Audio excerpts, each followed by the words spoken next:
சித்தர் பூமி. அக்ஷய லக்ன பத்ததி எனும் ஏஎல்பி ஜோதிடத்தை அனைவருக்கும் கற்றுத்தரும் எங்கள் குருநாதர் டாக்டர் புதுவுடை மூர்த்தி ஐயா அவர்களுக்கு என்னுடைய முதற்கண் வணக்கம். உங்கள் அனைவருக்கும் வணக்கம். இன்னைக்கு நம்ம பார்க்க இருக்கிறது வாஸ்துங்கிறத பற்றி பார்க்கலாம். இந்த இடத்துல ஒரு வரலாற்றில் நடந்த ஒரு நிகழ்வை நம்ம ஃபஸ்ட்டு பார்த்துட்டு அதுக்கப்புறம் அதோட விளக்கம் என்னங்கிறது நம்ம பார்க்கலாம். பஞ்ச பாண்டவர்கள் துவாபர யுகத்தில் அவங்க ஒரு பெரிய ஒரு அரண்மனை கட்டணும்னு நினைக்கிறாங்க. அரண்மனை கட்டணும்னு நினச்ச உடனே கிருஷ்ண பரமாத்மா கிட்ட சொல்கிறாங்க. கிருஷ்ணன் மயன் அப்படிங்கிற ஒரு தேவலோக சிற்பியை இது பண்ணுறாரு. அந்த மயன் தான் நம்ம இன்னைக்கு பயன்படுத்திக்கிட்டு வரக்கூடிய அந்த வாஸ்து சாஸ்திரத்தோட பிதா. இதை எல்லாரும் நம்ம ஞாபகம் வச்சுக்கணும். வாஸ்து சாஸ்திரத்தை உருவாக்குன பிதாவான மயன் கிருஷ்ண பரமாத்மா சொல்லி அவங்க டிசைன் பண்ணி ஒரு அற்புதமான ஒரு மாளிகையை கட்டுறாங்க.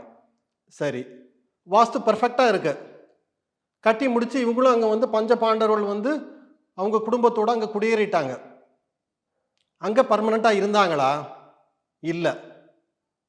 அதுக்கப்புறம்தான் அந்த சூதாட்டங்கிற ஒரு நிகழ்வு நடக்குது. அதுக்கப்புறம்தான் இவங்களுக்கு அந்த கையை விட்டு எல்லாமே போகுது. வனவாசத்துக்கு போகிறாங்க. அந்த வனவாசம் முடிஞ்ச அந்த கடைசி ஒரு வருஷம் அஜ்ஞாத வாசம். அது பிச்சை எடுக்கிற ஸ்டேஜ் தான். அது தான் யாருன்னு வெளியில் சொல்லக்கூடாது. அந்த மாதிரி ஒரு வருஷம் ஒவ்வொருத்தரும் தனித்தனியாக இருக்கணும். அந்த ஒரு கஷ்டமான பீரியடெல்லாம் தாண்டி வராங்க. இங்கே நமக்கு எழ வேண்டிய ஒரு கேள்வி, வாஸ்துவோட பிதாவான மயன் கட்டின மாளிகை உடையா இன்னைக்கு எந்த ஒரு வாசனை நிபுணரும் சொல்லி ஒரு வீடு கட்டிட முடியும்? அவர் கட்டின வீட்டில் தங்கின அந்த பாண்டவர்களுக்கு ஏன் இந்த நிலைமை வந்தது?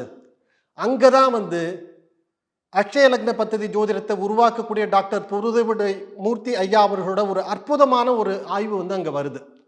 ஐயா சொல்லக்கூடிய விஷயம் வாஸ்து உண்மையா? ஆமாம், உண்மை. ஆனால் அதை காட்டிலும் அதை செயல்படுத்தக்கூடிய ஒரு விஷயம் என்னன்னு கேட்டிங்கன்னா, அந்த ஒரு தனிப்பட்ட நபரோட ஜாதகம், அக்ஷய லக்ன பத்ததி ஜாதகம், அந்த ஏஎல்பி ஜாதகம் தான் அந்த நபரோட வீட்டில் பேசும்.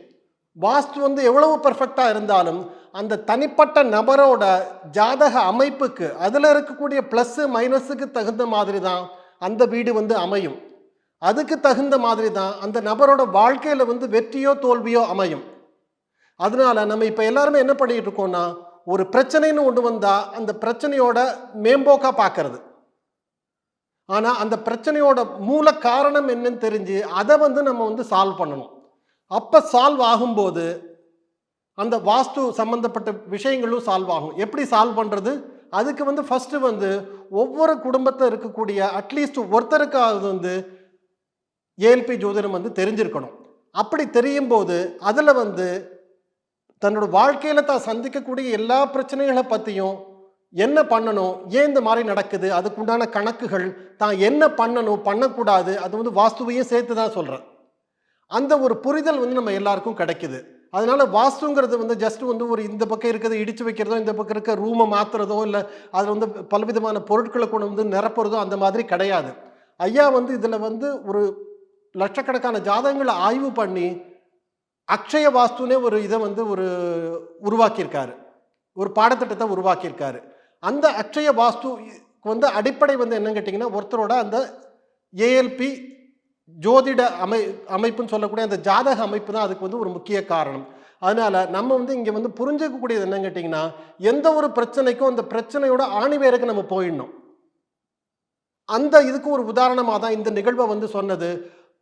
அந்த மயன் நல்லா ஞாபகம் வச்சுக்கணும், அவர் வாஸ்து சாஸ்திரத்தோட பிதா. அவர் அதை உருவாக்குனதே அவர் தான். அவர் கட்டின ஒரு வீட்டிலே இவங்க பஞ்ச பாண்டவர்கள் ஒரு நிம்மதியாக இருக்க முடியல. அப்போ நம்மெல்லாம் ஒரு சாதாரண மனுஷங்க, நம்ம எந்த நிலைமையில் இருக்கோங்கிறத நம்ம யோசிக்கணும். ஸோ நம்ம எல்லாரும் நம்ம வாழ்க்கையில் எதிர்நோக்கக்கூடிய அந்த பிரச்சனைகளோட ஆணி வேருக்கு நம்ம போகலாம். அதுக்கு ஏஎல்பி ஜோதிடம் நம்ம படிக்கலாம். ஏஎல்பி ஜோதிடத்தை ஓரளவுக்கு படித்தவங்க, ஓரளவுக்கு படிக்காதவங்க, பெரிய பெரிய விஞ்ஞானிகள், என்ஜினியர்கள், சார்ட்டர்ட் அக்கௌண்டன்ட்டு, வக்கீல், அதுக்கப்புறம் அரசு அதிகாரிகள், பல்வேறு தரப்பட்ட மக்களும் வந்து படிக்கிற வண்ணமா அதை வந்து ஒரு எளிமையாக வந்து உருவாக்கியிருக்காங்க. அந்த 15 நாள் அந்த அடிப்படை வகுப்போட இறுதியில் வந்து ஒவ்வொருத்தருக்கும் வந்து தன்னோட ஜாதகம் வந்து என்ன சொல்லுது, அதில் வந்து நம்ம இதையும் பார்த்துக்கலாம். தன்னோட வாஸ்து வந்து என்ன சொல்லுதுன்னு பார்த்துக்கலாம். தன்னோட இது வந்து வேலை சம்மந்தப்பட்ட விஷயங்கள் எப்படி இருக்குன்னு பார்த்துக்கலாம். தனக்கும் தன்னோட மனைவிக்கும் இருக்கக்கூடிய உறவு நிலையை பார்க்கலாம். பெண்ணாக இருந்ததுன்னா கணவனுக்கும் எப்படி இருக்குன்னு பார்க்கலாம். அதே மாதிரி தாய் தந்தையருக்கு வாழ்க்கையில் வரக்கூடிய ஏ டு செட் அத்தனை விஷயங்களையும் அதில் வந்து நம்ம வந்து பார்த்து தெரிஞ்சுக்கலாம். அதில் வந்து வாஸ்து வந்து ஒரு விஷயம். தன்னோட வீட்டோட அமைப்பு எப்படி இருக்குன்னு பார்த்துக்கலாம். ஸோ இந்த பிரச்சனையோட ஒரு மூல காரணத்தை நம்ம வந்து தெரிஞ்சுக்கிட்டு நம்ம ஒரு விஷயத்தை அப்ரோச் பண்ணும்போது நமக்கு வந்து ஒரு நல்ல ஒரு சொல்யூஷன் கிடைக்கும். நம்ம வாழ்க்கையில் வந்து ஒரு நிம்மதியும் ஒரு அமைதியும் கிடைக்கும். நம்மளால் வந்து வாழ்க்கையில் வந்து வெற்றி அடைய முடியும். அதனால வாங்க ஏஎல்பி ஜோதிடம் படிக்கலாம். இந்த ஒரு அரிய வாய்ப்பை எனக்கு கொடுத்த எங்களது குருநாதர் டாக்டர் பொதுவுடைமூர்த்தி ஐயா அவர்களுக்கு நன்றிகள். உங்கள் அனைவருக்கும் நன்றி. சித்தர் பூமி.